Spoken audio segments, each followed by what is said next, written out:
அதிமுகங்கிறது இது வரைக்கும் தலைவர் காலத்துல இருந்து அம்மா காலத்துல இருந்து எடப்பாடியார் காலத்துல இருந்து இன்னைக்கு வரைக்கும் எத்தனையோ பேர் கடந்த 50 வருஷத்துல இந்த மாதிரி அங்கங்க போயிருக்காங்க. முகம் தெரிந்தவர்கள், ஃபேமஸ் ஆனவர்கள், முன்னாள் அமைச்சர்கள், மாவட்ட கழக செயலாளர் இருந்தாலும் அவங்க போன எந்த இடத்திலையுமே அதிமுக தோல்வியை சந்திக்காம தொடர்ந்து வெற்றியை சந்திக்கிறதுக்கு ஒரே காரணம் என்ன தெரியுமா?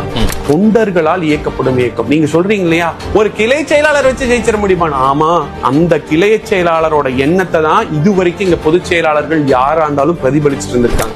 அதனால இந்த கட்சி 50 வருஷம் தாண்டி ஓடிட்டு இருக்கு. இன்னைக்கும் யாரோ ஒருத்தர் போயிட்டாங்கன்னா அடுத்த செகண்ட் நம்ம அதிமுக வேட்டி கட்டி துண்டை போட்டு அடுத்து நம்ம ஜெயிக்கணும், அடுத்த எலெக்ஷன்ல பண்ணணும். அந்த தொண்டன், அந்த பூத் ஏஜென்ட், அந்த கிளை செயலாளர் தான் நீங்க கட்சி விட்டு போறேன்னு சொல்லக்கூடிய யாரா இருந்தாலும் அவங்க ஜெயிக்கிறாங்களா தோக்குறாங்களா முடிவு பண்றது. மக்கள் கிட்ட அங்க இருக்கிற சட்டமன்ற உறுப்பினரை கொண்டு போய் ஒரு முகமா சேர்த்துறது அந்த கிளை செயலாளர் தான், அந்த பூத் ஏஜென்ட் தான். அவங்க நினைச்சாதான் நாங்க ஜெயிக்க முடியும், தோக்க முடியும்.